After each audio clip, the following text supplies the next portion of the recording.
Well, let's start. Well, when you talk about the vestibular system, then many doctors immediately think about vertigo.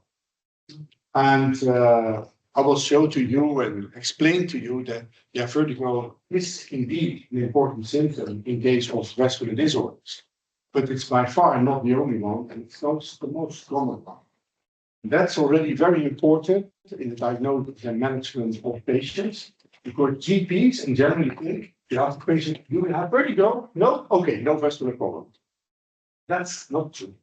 And then the second issue is vertigo and dizziness. It's not the same. And patients don't know that, of course. So the history is very important to find out what are the precise symptoms, sensations of patients. Literally, it is some kind of lightheadedness, some fainting feeling, as you know, when you are low sugar, things like that. Vertigo is a real sensation, illusion of spinning or moving that is not really happening. So very frightening because you're afraid that you're falling, etc., etc. Okay. Now, one example of vascular disorder where you have a severe vertigo is a peripheral syndrome, where there is sudden loss of vascular function, and then patients feel very sick. So they're standing in the room, and suddenly everything starts to spin around. So they have the sensation of real vertigo. They are rotating, but they know they're not rotating. And you see a nystagmus, an eye movement that is triggered by the asymmetry in the vascular system. They get nausea and imbalance. They are almost falling, etc. That's really true. They are afraid of something wrong in the brain. That's not the case. It's just a asymmetry, acute asymmetry in the vascular system. So these initial symptoms are very impressive. And many of us as doctors, we don't see that because the patients come only later in the specialized clinic. They first go to GP or maybe the ER. So that's the situation. Now, very fast, the brain tries to deal with this asymmetry. It reweights the inputs and try to reorganize it. I'm not going into the details of that, but by that, slowly, in time, the symptoms disappear. And after a few weeks, it looks like as if the patient is completely recovered, which is not true because there are all kinds of remaining symptoms. So still you see asymmetries, and also in case of a bilateral loss, the other senses try to deal with it, but they're not perfect. They cannot replace the vascular system completely. So there are always symptoms that remain to some extent. This central compensation is fantastic. And after a few weeks, everything looks fine again. And that makes many doctors think that everything is completely fine again also. But still, one labyrinth, for example, doesn't function or you need to. Okay, now labyrinths are like eyes and ears. So if you lose one, it's bad. So you have to reorient your head to hear people, or be careful that you don't touch the wall and decide that you're blind, for example. And the labyrinth also, you get a fundamental asymmetry. But the worst thing is, of course, when you lose two. When you have two eyes, you lose two eyes, you're blind. That's a disaster. When you lose two ears, you're deaf. Disaster. Two labyrinths is also a disaster, but we don't even have a word for that. One of your tasks in this Provide program is to make sure that you get a word for it. Yeah? And the winner gets a bottle of wine and drink. Yeah? Okay. Now, that's just the beginning. So in case of an acute loss, we have these typical symptoms. If there is a slow unilateral loss, the brain starts to adapt while the loss is happening. One example is a vascular schwannoma, a tumor of the vascular nerve, where slowly the function decreases and patients hardly have any symptoms. The first thing that they notice is that there's something wrong with their ear, because the compression of the schwannoma on the nerve, the cochlear nerve, will make the hearing go down. And they say, there's something wrong with my right ear. Then they get examined, and they find out that the vascular nerve is not complete at all. So it's a sneaky thing. And it's interesting to find out what happens when you have an acute bilateral loss. That is the worst scenario we can imagine. There were two famous ENT doctors in Sweden, in Lund, and they did the following experiment. This is the victim, Michael Karlberg, ENT doctor in Lund. And this is the aggressor, his colleague, Mans Magnussen. And he gave a small injection, don't panic, of lidocaine, and there's an anesthesia of the labyrinth. If you do it on one side, you get the symptoms as you see also in a neuritis and acute loss. But here, they did it on two sides, first on the right side, then on the left side. And Michael Karlberg, the victim, is laying there waiting what was going to happen. Nobody knew that. It was the first experiment in life, not approved by the Medical Ethics Committee. So it's an interesting experience. So after about 10 minutes, he wanted to come out of the bed because he felt a slight nausea and no vertigo. And when we observed him, there was no nystagmus. So only severe imbalance. He behaves like his grandfather, as you can see. And he comes out of the bed and he thinks by himself, oh my God, what's going on? Frightening experiments, because you never know what happens if it restores, yes or no. So he comes out of the bed and two nice nurses, very afraid that he will fall. So they're standing beside him and okay. It becomes worse and worse. No vertigo, no nystagmus, the typical symptoms that doctors are looking for, only imbalance and severe nausea because it's an acute loss. Slowly, he starts to walk to the toilet and he stays there for 45 minutes, very sick, and crawling over the floor, hoping and praying that everything will be restored soon again. So he climbs on the bed. He is a very miserable person. And he told me, Herman, I've never been so sick in my life. So this is happening in an acute bilateral loss. No vertigo, no nystagmus. The typical symptoms that everybody talks about when you have an acute loss of vascular function. So this is very tricky. And it took about, heavy sweating, it took about 8 hours before it disappeared. And it was reproducible. They had teams. And the second and third time they use anti-emetics to reduce the symptoms. So I want to have an applause for the speaker. Because I don't think there are many volunteers here who would like to do this. But we learned a lot of it. So we see in bilateral vascular loss, in case of an acute loss or slow loss, there is no vertigo, no nystagmus.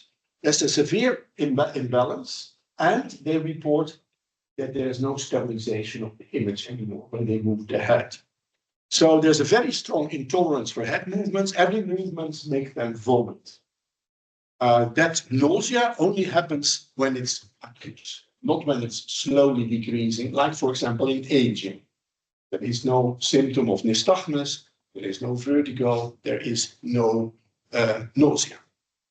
So, how can we understand that? Vertigo only occurs in case of acute asymptoms. And then you know that there is something wrong in the vascular system or in the brain. So in a slow unilateral loss, you don't see that. There is no clear symptoms. It's very tricky. Vertigo is only one aspect of vascular loss. And here you can see a typical example of Meniere disease, where people have frequent attacks of vertigo. And at every vertigo attack, most likely there is a change of function on one side, inducing the vertigo, and slowly in time, the labyrinth goes down in function. So what you see is during the changes of function, you have the vertigo attacks. The vertigo attacks in time decrease because the function of the labyrinth goes completely down. And then the doctor tells the patient, no, I'm fine again. Or the patient is not fine again because he has a severe hearing loss, he has tinnitus, and he has a severe impaired labyrinth. So it looks much more stable, but it's not. That's tricky in the management of the patients. Okay, now two aspects that you need to take into account. Vertigo attacks, okay, we understand that, but also The labyrinth is a center of motion that helps you to do all kinds of things. So if the sensor goes down, you lose all kinds of functionalities. The key question is, what do you lose? And to understand that, we go to understand why you have a labyrinth and how it functions. It's a very old sensory system, only smell and taste is older. And then you have the vestibular system, and built on that are all the other sensory systems. So it's one of the mothers or fathers, whatever you call it, of sensory information processing. It works in synchrony, therefore, with all the other senses that were developed later, to integrate with them and to help the brain to understand what is going on. It works in silence. So many people, if you go on the street and say, how are your labyrinths today? My labyrinths, what are labyrinths? These guys, organs in your head. And they say, balance organs? I didn't know I had balance organs. Where is that? Well, it's there. Okay, and then that is also the reason why the people generally have no idea why they have certain kind of complaints. They don't make the connection with vision and hearing. It's much more direct. When they have a hearing problem, there's not many patients that point to the balance organ, if they have that.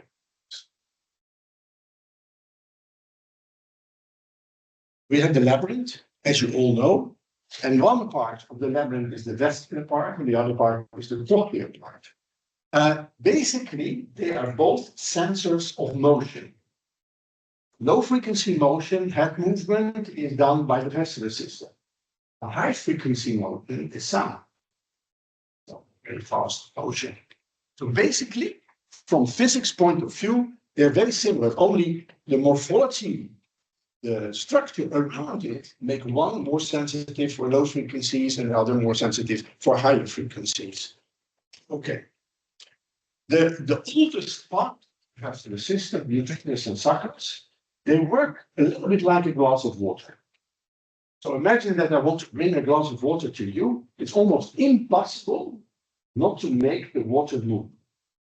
And that's basically what the ubiquitous and suckers do. They have this membrane on top. They have these calcium carbonate crystals that are heavy. Come back to that in a moment. And then with every movement, they start to move a little. A tilt, a rotation, translation, doesn't matter. Any movement will trigger this system. You can see it here in gravity physical principle, how it works, inertia. This also means that the ubiquitous and suckers can detect every motion. Very sensitive, but not very specific. It can't feel the difference between rotation, translation, and tilt. It only tells the brain you're moving or you're tilted or whatever. I have no idea what's happening here. So use your eyes or somatosenses or your canals to find out what is really happening. But it's very sensitive.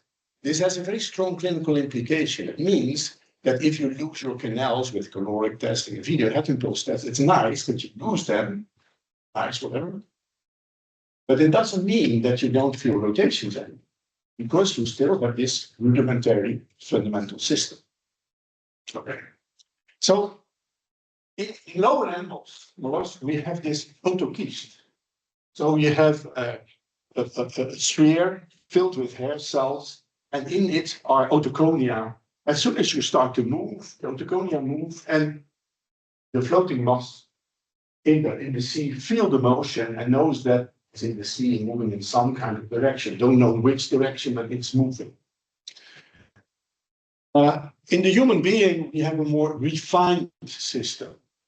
But fundamentally, the hair cell, the mechanoreceptor, is the sensor that detects motion and transfers it into electrical signals. By strength, so pulling on the connections between the stereocilia and the kinocilia, you open and close gates. By that, fluids and calcium carbonate crystal, calcium and kalium, everything can go in and out, and you have a change in the voltage receptor potential. So this is the fundamental sensitivity of all the organs that we see in the vestibular system. And schematically, we can see that in rest, there is a receptor potential associated with a constant firing rate in the efferent fibers. As soon as you start to move in one or the other direction, there's an increase or decrease of the spontaneous activity, the spikes, action potentials, which means that's a modulation, pro and against. It also means that there is a limit in the inhibition. So you can go lower than 0, but you can still increase more than 100 to 40. So the sensor is an asymmetric sensor. It's very important to know that. And that means that this asymmetry of the hair cell is found back in your whole vascular system. Also, the right labyrinth is more sensitive for movements to the right, and the left labyrinth for movements to the left. So we find this fundamental physiology there. Now, these hair cells in the uterus and succulus, they are embedded in a membrane, gelatinous membrane, and via a small fibrogenous network connected to the otoconia, heavy crystals. So you can imagine that if you start to move in one or the other direction, that the heavy material will lag behind and make deflection of the hair cells below. And by that, you see a change of activity. So that's how this heavy structure, mechanical structure works, utriculus and succulus. And here you can see in principle that if you start to accelerate, you get a deflection. So imagine that I'm in a car with an antenna, old-fashioned car, and I put an orange on the antenna, and I start to accelerate. What happens is that the antenna bends backwards by the inertia of mass, and the inclination of the antenna indicates the acceleration forwards.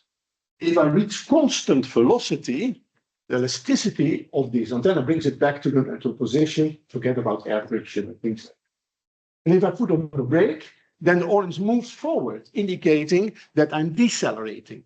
Utriculus works like a car. So, but if I break off the antenna, like that, and I tilt it will also deflect. So again, gravity or linear acceleration can have the same effect. Also, when I start to rotate like this, so I hold the antenna with the orange, like that, what will happen is that the orange will bend outwards. So it will detect the centrifugal forces and by that rotation. So if you add that, then you know that it is not a very specific sensor, very sensitive, like I told you before. Now, in the membrane of the utriculus and succulus, there is a specific orientation of the hair cells. In the utriculus, these hair cells are directed with their kinocilia, with their polarity, towards an imaginary line, the striola, so that if you stimulate, for example, in this direction, you activate certain receptors and you will deactivate other ones. And by that, the membrane can find out in which direction you are moving and sensitive in all directions.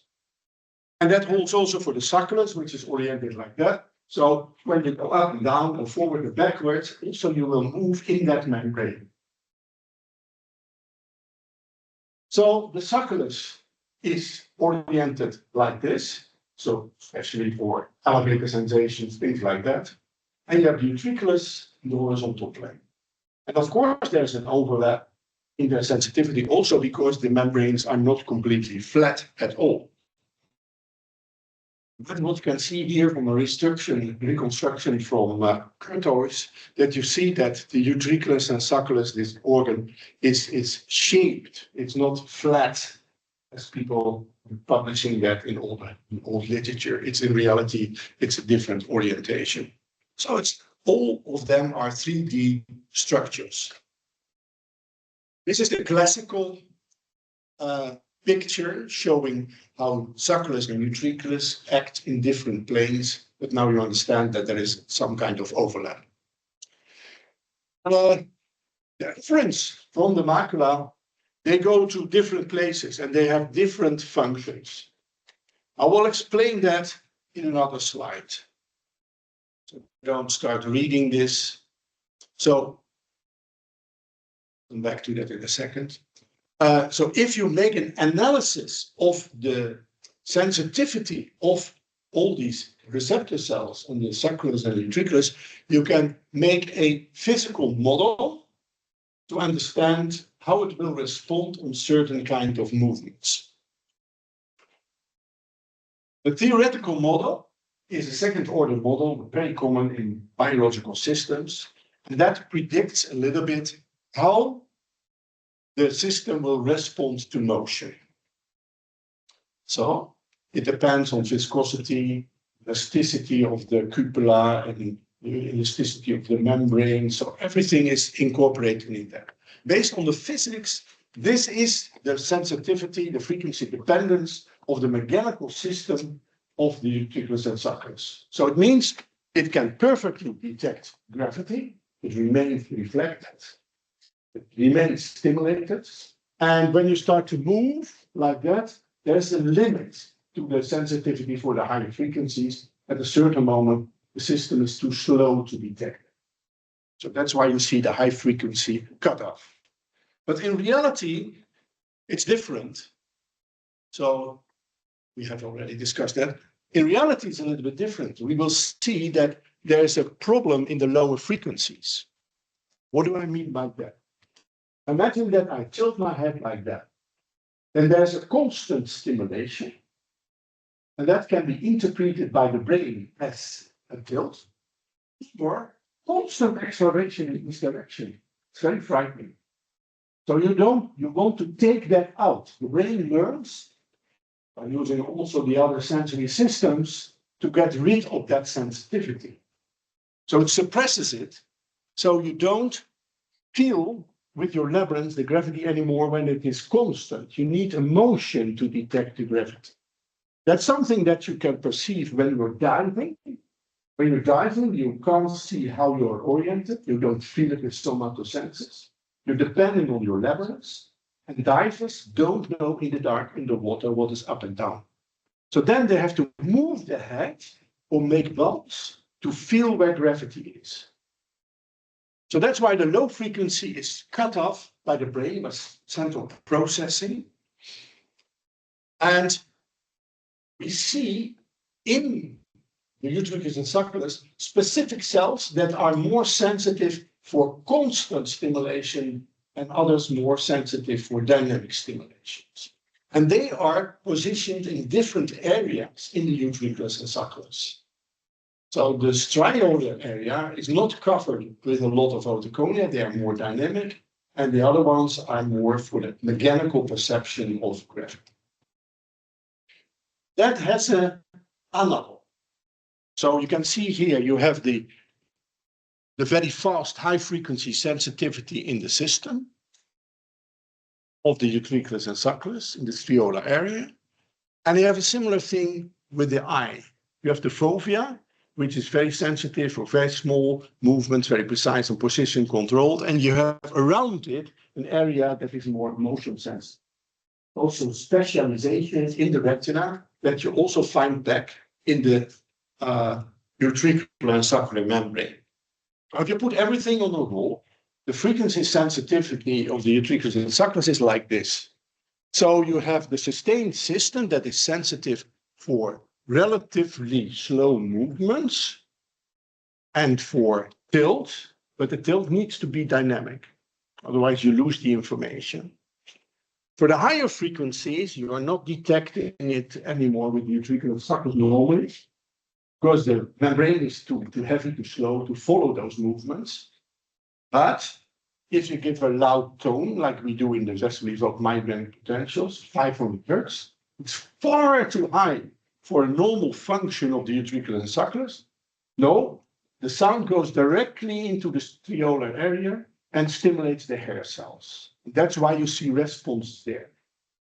Most likely, that has to do with hearing function in lower animals. So if you look at, for example, the frog, he listens with his succulus.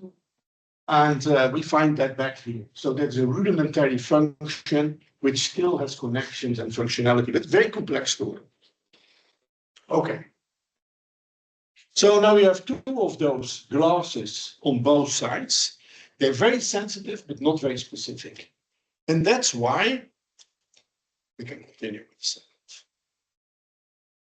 And that's why we see in the development of the vascular system that suddenly we have a specialization. We see the development of the cochlea, which makes the system more sensitive for sound. And we see the development of the canals, which add the sensitivity for rotations, specific sensitivity of rotation. And by that, the brain can find out how you move. So by combining the inputs from the canals and the ventricles and suckers. Okay. The canals, how do they work? So you have the endolymph inside, and you have the cupula, and the cupula with the hair cells. So the hair cells detect as mechanoreceptors precisely the deflections of the cupula. Now, as soon as you start to make a rotation, what will happen is that the fluid will lag behind, push against the cupula a little bit, it's only minimal deflection, and the deflection is detected by the hair cell. Because the hair cells are polarized all in the same way, the kiniocelia of all the hair cells in the same direction, they all increase in activity or decrease in activity. So the canal becomes sensitive in this direction for, as you can see, rotations clockwise. If you move in anti-clockwise, the sensitivity is lower because you move to the hair cells in the less sensitive direction.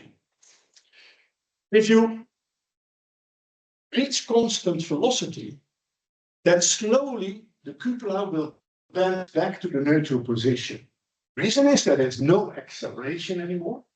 No acceleration means no force. So there's no force pushing against the cupula, and the elasticity of the cupula will make the cupula go back to the neutral position. After about 20 seconds, time constant of 6 seconds, 7, 8, 9 seconds, cupula will be back in the neutral position. That means that in this condition, although you are constantly rotating, you don't feel any rotation. Okay, now you suddenly stop. And if you suddenly stop, then the fluid keeps on rotating, pushing against the cupula, and you get a deflection. So although you stand still, you have the idea as if you start to rotate in the opposite direction. That's why children play this drunken sailor movement. That's the rotation stop, and you measure the functionality of the system. Again, you come to a standstill in about 20 seconds when the cupula bends back to the neutral position and you are completely at rest. Standstill. So the canals can detect changes in rotation, rotational accelerations, but not constant velocities. There is a memory behind the canals. Everything goes in the brain, and the brain do all kinds of complicated things. And one of them is to store the information a little bit longer. By that, you perceive the rotation longer than the canals indicate. That's nice. By that, you increase the sensitivity of the canal system for lower frequencies. And the nasty thing is that also the after sensation takes longer. So when you make this rotation experiment by yourself tonight, you start to rotate in front of your bed and take 20 seconds. No, it's 1 minute. That's because there is this memory of the brain that stores it in time. So after reaching constant velocity or standstill, there is still this velocity storage mechanism that makes things perceive rotation directly. So the canals are insensitive for gravity, and that is because the specific mass of the cupula is the same as that of the endolymph. So if you change slowly the orientation, the canal will not respond. There is an exception, and that is the PPPV, or the intake of alcohol.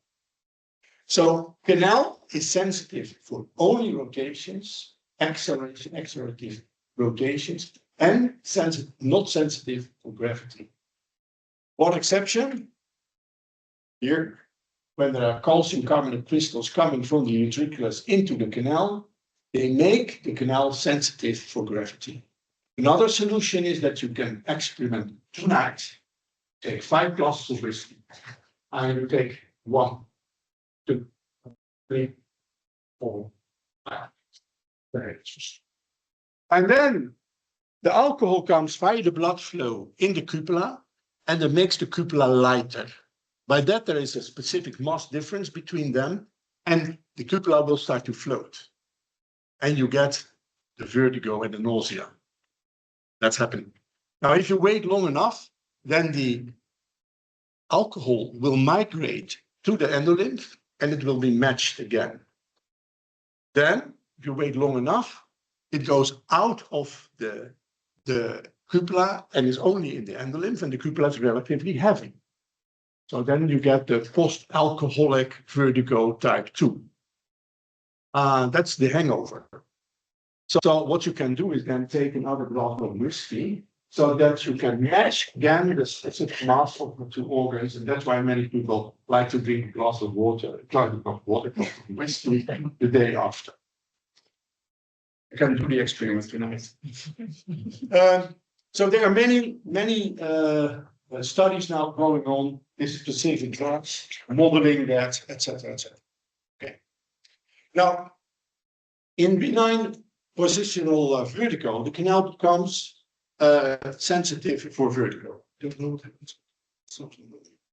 Now, what is the frequency dependence of the canals? Also interesting to know that. Well, let's start to calculate it again. And then you get this kind of curve. Dat is Raymond. We switch off the sound.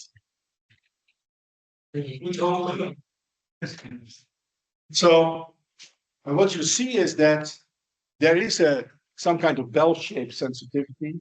So you can't hear very low frequencies. You can't feel them, and you can feel rotations up to 20 hertz maximum.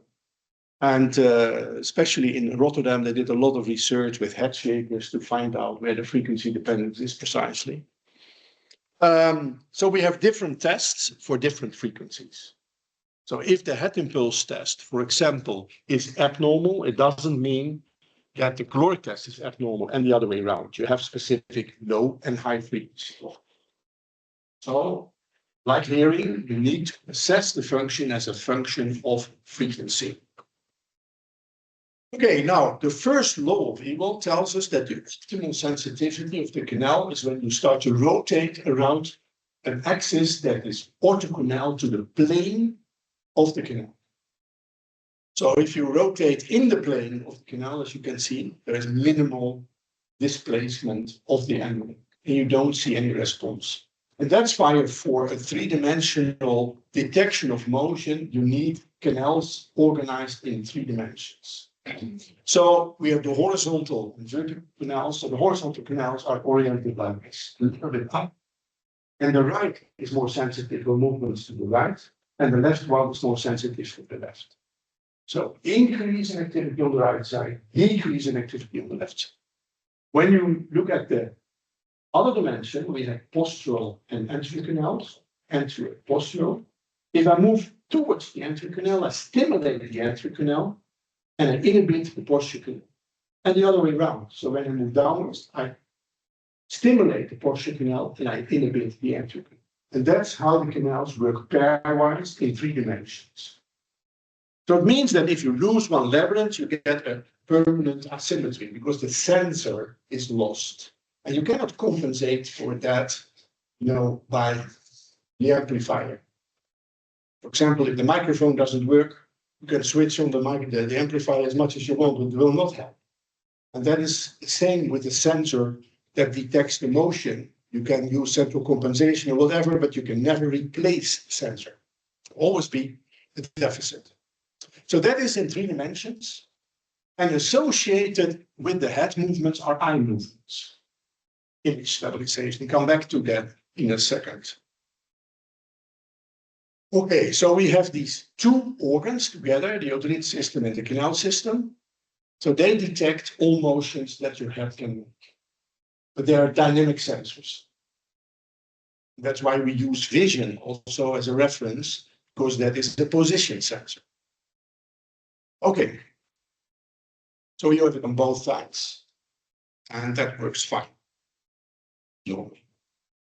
So they are mirror symmetric, and any acceleration or rotation and tilt can be detected by the nucleus and succulus, and only angular accelerations by the canals. They work together, and this is a little bit an arbitrary picture. We don't know the sensitivities of the utricular and succular system compared to the canals, but this is a little bit about the frequency range that they work. And then the question is, of course, how do they work together with the other senses? So then we look at the sensory sensitivity, frequency sensitivity of the other systems. Vision is perfectly sensitive for constant motion, constant by constant no motion. It's sampling in time, whether there are changes yet or no. Proprioceptus is also a low frequency sensitive system, but both proprioceptus and vision have a cutoff at the middle frequencies. And that's why the labyrinth takes over. So that is a switching point where things are a little bit more difficult. So you can see the labyrinth as a high frequency sensor of motion. So they add speed to your life. If you lose your labyrinth, you can still do all the things that you did before. But because you miss the fast detection of motion and orientation, you have to slow down with everything. Like you saw with Mikko Kalbeck when he had these injections very slowly come out of the banks. And also when it's a stable situation after compensation or adaptation, then these people have to slow down to be afraid to fall over also. Okay, so labyrinths add speed to your life. Now the labyrinths send their information to the brain. This goes to the vestibular nerve, and you see that there's specific distribution of the different parts of the labyrinths towards the vestibular. So that is not 100% covering, because we know that some fibers go in the other part of the vestibular. So we have the inferior vestibular part of the nerve, and they are not 100% exclusive, only sensitive for, as you can see, for example, the superior part for the anterior horizontal semicircular canal and the utriculus. There are also some fibers sometimes from the posterior, and you don't know that in specific patients. So then this information goes to the brain, to the vestibular nuclei, and then it is distributed over the different parts of the vestibular nucleus. So we have the lateral part of the vestibular nuclei in the brainstem for the vestibulospinal reflexes. We have the upper part, the superior part, going for the vestibular ocular reflexes, and eye and head coordination goes by the medial vestibular nucleus, and the lower part, inferior, goes directly to the cerebellum. So all this information from the canals and the utriculus go to specific parts in the vestibular nuclei. Number one is, for example, that we all know, the vestibular ocular reflex, is that information from the labyrinth goes to the vestibular nuclei, and then via the oculomotor nuclei to the eye muscles, the extraocular eye muscles. Which means that when I move my head to the left, my eyes move to the right, so that I can stabilize the image. I can do that also visually, but then I need to produce the cortical pathway. And you see the difference? Cortical pathway takes about 75 milliseconds of latency, so it's very slow. And the vestibular pathway has a latency of 8 milliseconds, extremely fast. Which means that if you lose your labyrinth, you lose speed. So you can still see everything, but you need to move very slowly. So the visual system cannot replace the vestibular system. It's a direct movement from the labyrinth via the vestibular nuclei, the oculomotor nuclei, to the eye muscles.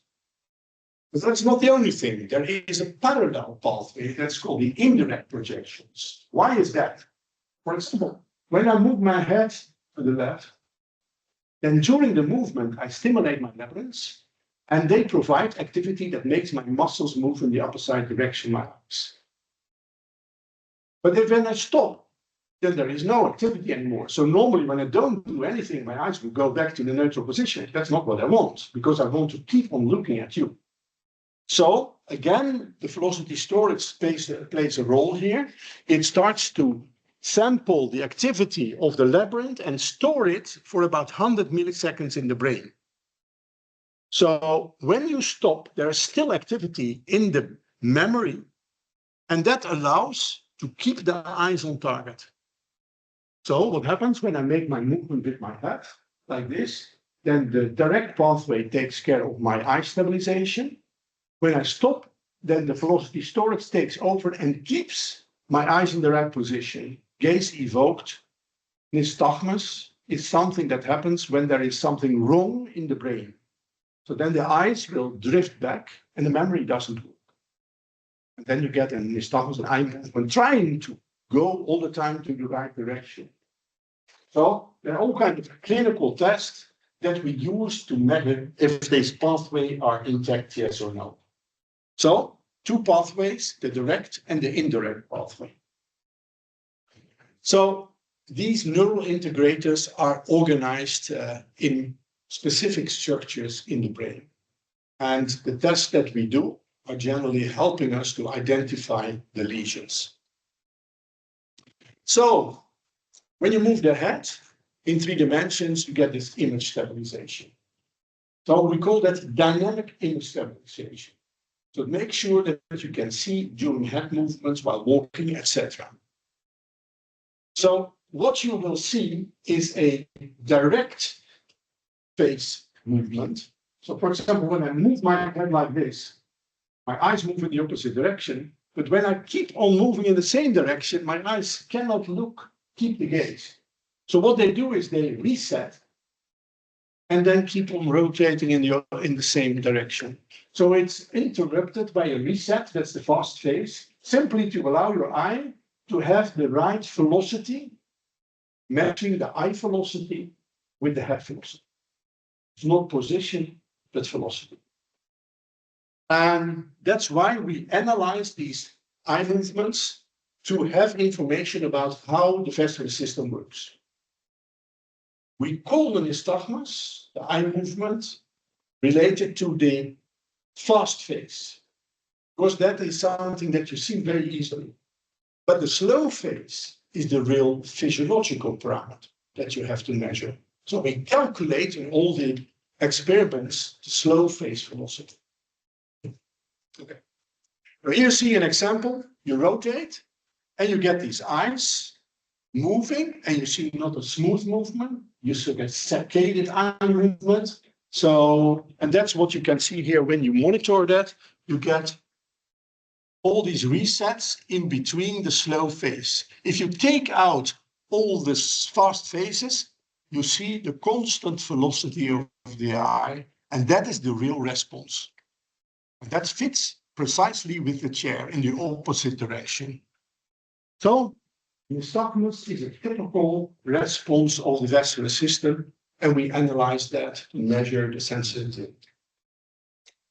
The eye movements can be in 3 directions. First, smooth, slow movements in horizontal plane. When you move a little bit faster with your head, you can see the nystagmus, which is the same, only interrupted by the fast phases. If you do a vertical movement, so you move your head like this, then you get a vertical slow movement, and when you move faster, you see interrupted by the fast phases, and you see a vertical nystagmus. In this case, it's completely physiological because you move your head and you just do everything in the dark, so that there is no visual influence. But there's a third dimension. So if you rotate your head from one shoulder to the other, you see the occult counter, the third dimension. That's relatively small, but it's there. And it's mediated by the utriculus and sulcus and by the vertical canals.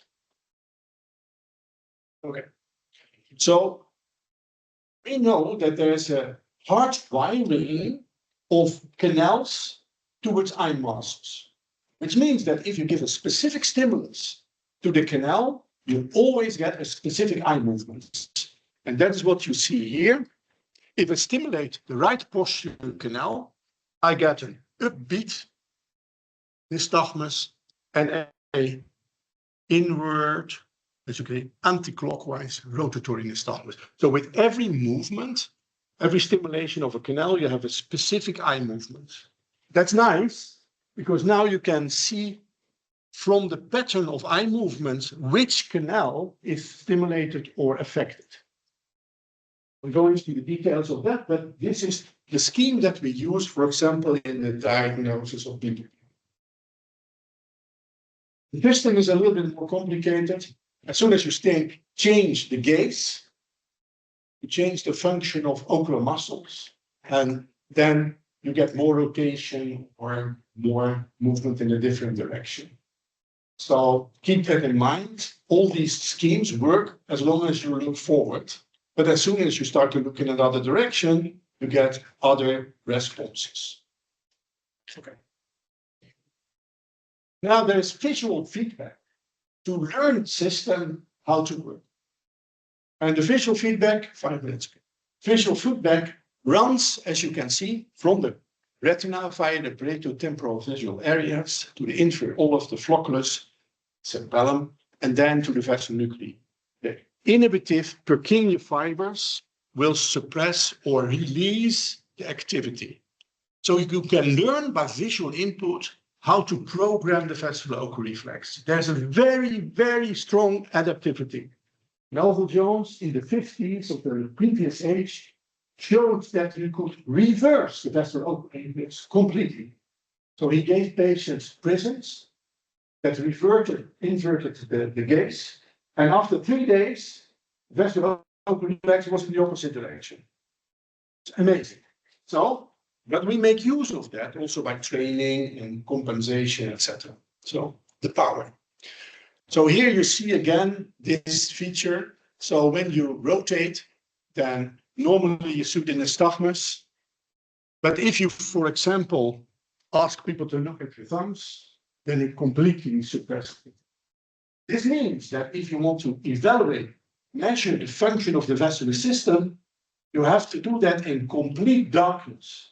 Otherwise, the visual information will suppress and influence the response very strongly.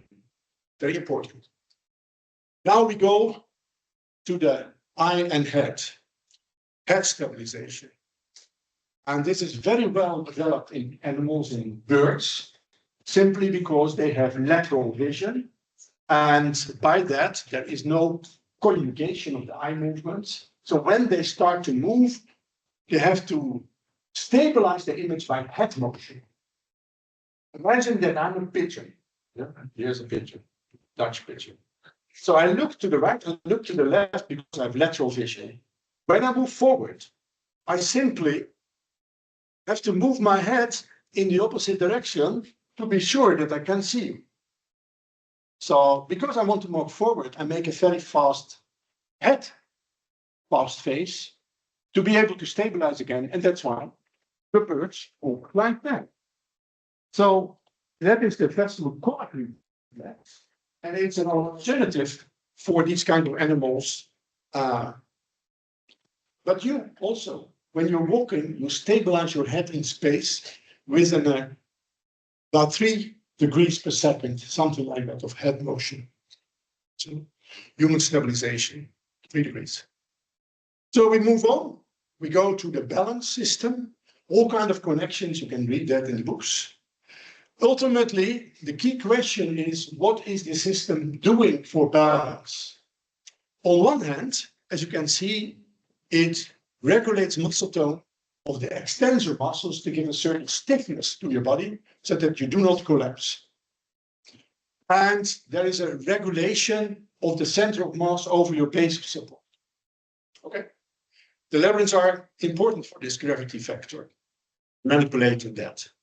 And on top of that, they help with all kinds of other structures to control posture. What is the specific contribution of the labyrinths? It adds speed to balance control. Again, speed is the key word. So it helps you very fast to anticipate and to move and to have vestibulospinal reflexes that are fast enough to prevent you from falling. And then ultimately we have perception. So the information from the labyrinth goes also into the cortex. And then you detect motion, orientation in space, etc. Thank you very much.